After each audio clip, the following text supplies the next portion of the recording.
Hi guys, welcome to my YouTube channel. My name is Alexa, and that is Gracie. And I'm so excited for you guys to be here today. Today's topic is going to be about 10 things that I wish I knew about before starting teaching. I put out videos every Sunday at 11 a.m. Okay, so grab your coffee, grab your tea, whatever it is. I'm drinking tea today. Whatever keeps you warm, and let's get started. Okay, so number one, it is a lot of work. Now, when I was doing my field experience, I knew that it was a lot of work. When I was doing student teaching, I knew that it was a lot of work. Like, I knew that, but when I started teaching myself, I feel like I didn't realize how much work I was actually needing to put into it. And I think I put more energy in than I really needed to. But if you're starting out and you're a newbie, maybe you start next year, it's just a fact that teaching is a very hard working job. Now, we can be able to have the time to use the summer breaks in order to do the lesson plannings earlier, or maybe the teacher before you can help with all the lesson plans and the resources ahead of time. But just know and plan that it's a lot of work to do. That doesn't mean that it's going to be an awful job or that it's super hard, which it is a hard job, but it's nothing that you can't do. It's just that be careful about the amount of work that you put in, because what will end up happening is you do get burnt out. Number two is you do not need to do everything. And this can go for like, you don't need to grade everything. You don't have to be that teacher that has to be on this committee, that has to be doing this, that has to be doing this. You'll quickly realize how much you will burn out from that. And I think in the beginning, it's a very good idea when you're a new teacher to do that, so you get to know other teachers around you, or even just to get to know your students, especially like a club or something. There's nothing wrong with that, but I think when you do everything, it gets to be overwhelming. That's just an eye-opener that I had for myself. Number three is you cannot reach every child. This was really hard, and I thought about not putting this in here, but I work with high school students, and I feel like every grade really has its struggle. Every, like, middle school, elementary school, high school, they all have like a different struggle, right? And with high schoolers, you see some kids that like have so much potential, but they seem to be not motivated, or like maybe they just don't like you or something. I don't know. And it's hard not to take it personal. So do not take that personal. I've really learned that, you can't reach everyone. A lot of the kids will like you, will trust you, and will do everything they can to make you proud and happy. And but then there's those few students that unfortunately you will not reach. And that doesn't mean that every teacher will feel that way. Like, there might be some teacher that is going to be the best for that student, and that student will succeed with them. Number four is have boundaries. Now, I really, really wish I started with boundaries when I first started teaching. I am a people pleaser naturally, and that gets me into trouble. It does. It gets me into a lot of trouble. And with parents, with administration, it really took a while for me to just be like, no, like, I cannot do that with my schedule. And not only like having boundaries, it's also like you do not need to explain why you said no in the first place. You are a human being. You have other things to do. And just because you said no to someone doesn't mean that you have to explain anything or make up a white lie for why you can't do whatever it is, unless you're like really close to them and you're like, hey, you know what, I have my niece's recital tonight, I cannot be here to plan with you guys at 6 p.m. I don't know what, I just kind of made that up, but it's important to know, like you can say that of course, but you definitely don't need to. And having boundaries is just so freeing, especially with parents. And one, that I don't want to keep this video going too long with boundaries because I love teaching you guys about setting your personal boundaries, but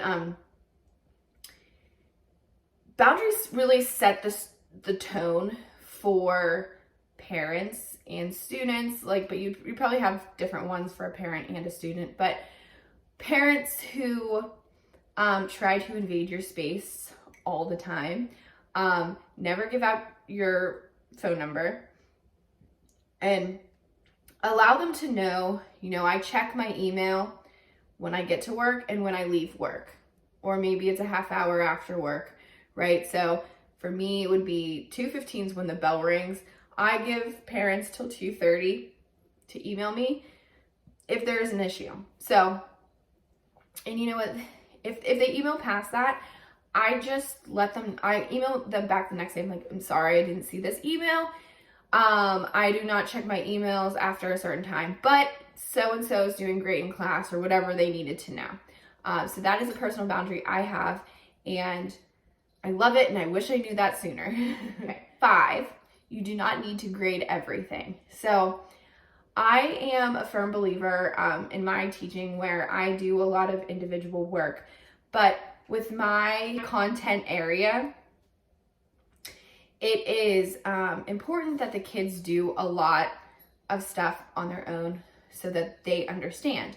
So it's very important in that aspect, but just because they did a worksheet doesn't mean it has to be graded. And not only that, it takes a lot more work to do, and it's like, really, like, I have to grade this again, I have to do this, I have to do this, like it makes more work for yourself.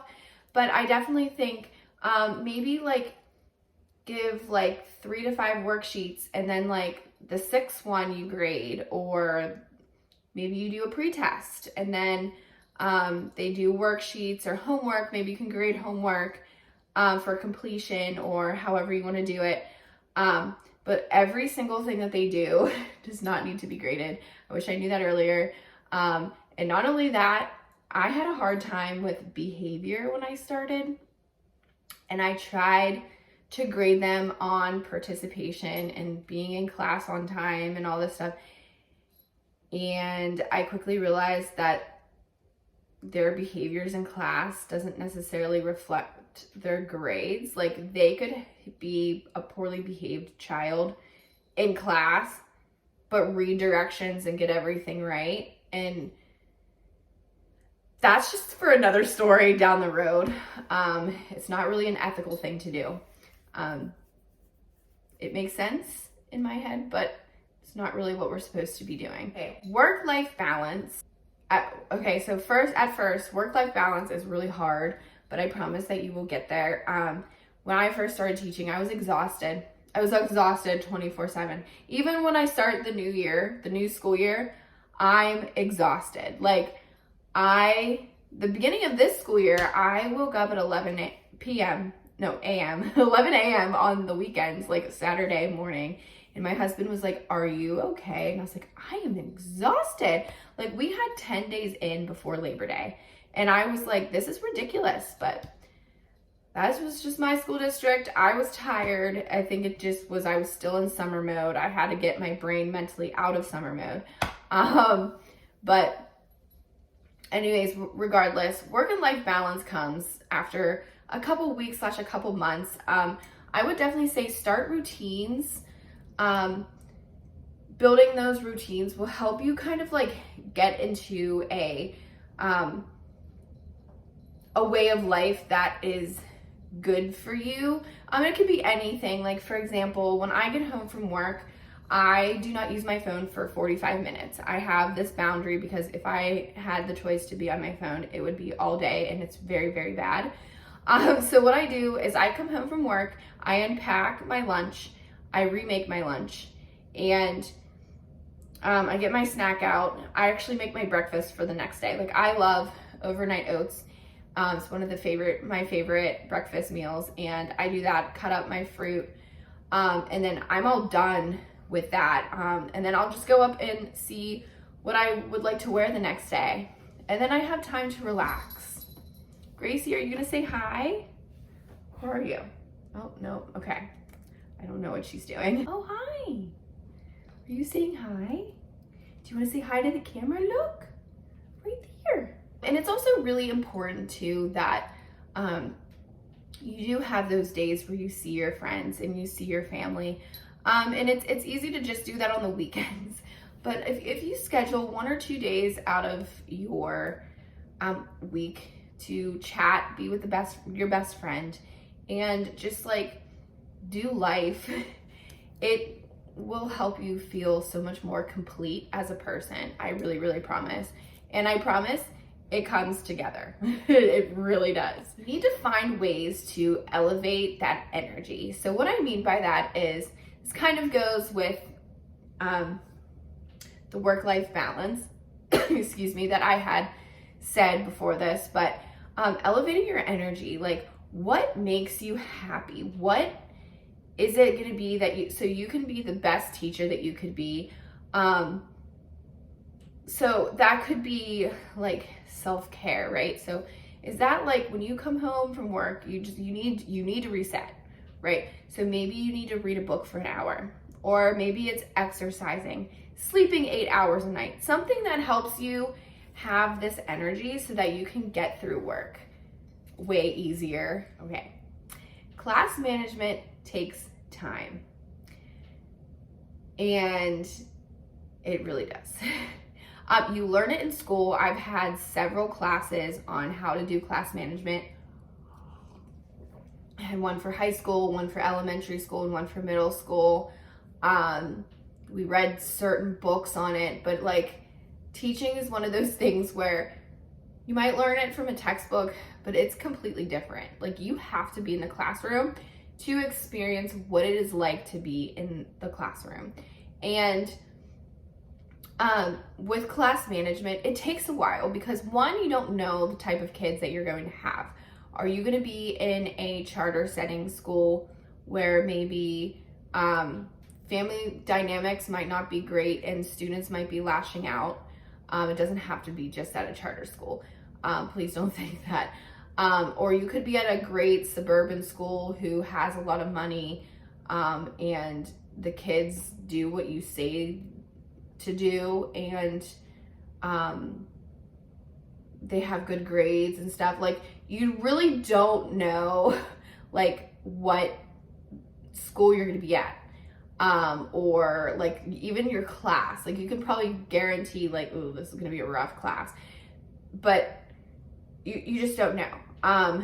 And my thing is with class management is, one, it's a lot of getting to know your kids. Getting to know your kids is very important.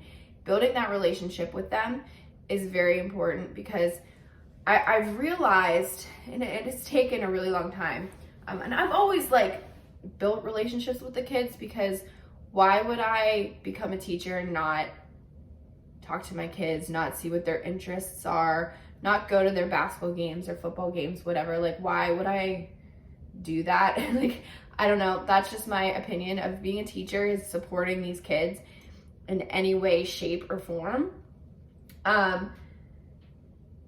But it's also like you build that expectations for them, right? So, for example, I have high school. So one of the things right now that I'm having a hard time managing in one of my classes is like the kids are talking over me. And so I had to like rebuild the relationships with those kids. Like, I feel like it's hard to describe this way of like building relationships, but I had to really like learn their names quickly in class when we first started school. And had to individually get to know them. But then I kept reinforcing. At first, I was reinforcing, stop talking, stop talking, stop talking. And it wasn't working. They just kept talking over me. But the more, okay, bye. The more I was saying, hey, so-and-so, you play football. I didn't know that. What position do you play? Oh, cool. And getting to know them and like joking with them and like just sharing that I know their interests and that I care has really brought down that behavior. And it's a very interesting thing. So, anyways, class management takes time and patience with you. Give yourself grace. It will come, I promise. We are all different when it comes to class management. Some people are very strict and very like, hey, you know, and some people are like, okay, guys, take your seats. And then other people just, they don't know yet. It's okay. Some people don't even have class management, and somehow the kids do what they're supposed to do. It depends on you and your personality, really. Not every coworker is going to be your friend, and that is okay. Now, I work in a very good school where everyone does actually really like each other. So I don't really have this issue, but I've been in other schools where there was a lot of gossip, or there was just, they didn't work well together, and it just was like petty, and it definitely does not need to be that way. I would definitely say that, like, just understand and know that, like, we are all trying to get through the day in general. Like, all of us are. And I don't mean like surviving the day, or like, rather, I would rather you thrive to get through your day and do very well. But we all want to, like, I mean, let's all face it, we want to be home on Netflix on our couch, drinking maybe wine or having our coffee or our tea, whatever it is, with our kids, with our cats, with our dogs, whatever. It sounds more interesting than work. I mean, let's just be honest. But when you're at work, you want to be able to feel like you belong there. And if there's someone that is rude to you, one, you do not be rude to them at all. That's wrong, because that's a reflection on them, not of you. So if you're going to be rude to them, just know that that would be a reflection on back to you on who you are. But you do not need to be friends with everybody. You just need to be friendly. Just say hi. Find the folks who are going to bring you up and not down, and stay with them every day, and let them make you smile for the day. I think that's one of the best advice that I've ever gotten from one of my mentors when I first started teaching. Actually, I think I was in student teaching when someone told me that. And I hope that really helps. The last one I have for you guys is parents. Parents can be extreme, like one end to the other. Excuse me, I'm like choking on my ginger tea right now. Okay, so for one, I don't even know what to say about parents, but it's something that you are going to have to deal with. I think more elementary teachers deal more with parents, and you are going to have the parents who are going to say, not my angel, or you are going to have the parents say, what did they do so I can correct it so that they will be better in class for you. And we have to deal with it. With your all, the only thing that you need to do is be kind. One thing that I do, even in high school, when I email parents, I always email, if they are an IEP student, I email their case manager, and I also email like CC. I do that with their guidance counselor as well. And now before I do that, I do talk to the special ed teacher and let them know what's going on if there is some issue. And a lot of the times it's just getting work done. It has nothing to do with actual behavior. But I let them know so that they know, someone else knows and can back me up on whatever it is. They're hard. I don't know. If you're a parent, you might understand a little bit because you love your child. You want what's best for your child. And if something isn't going the way that you thought it would go, you might be trying to stick up for your child, but I think it just depends on how you say it to the teacher. I don't know. But I've also coached softball, and parents can be very rude and non-practical. It's just, I guess, the way it is. I always had a parent that would, like for myself, I always had a parent that would reach out to my teachers, and sometimes the teachers would tell them things that I really didn't want them to know. Yeah, she got a C on that test. I was like, you didn't need to say that. But you know what? It was for the best. Yeah, I hope and pray that you get great parents, because good luck to you. But anyways, again, kill them with kindness. Kill everybody with kindness. That's the best that you can do. Always use administration to help you. Bring data with you, whatever it is that you have to say if a parent asks.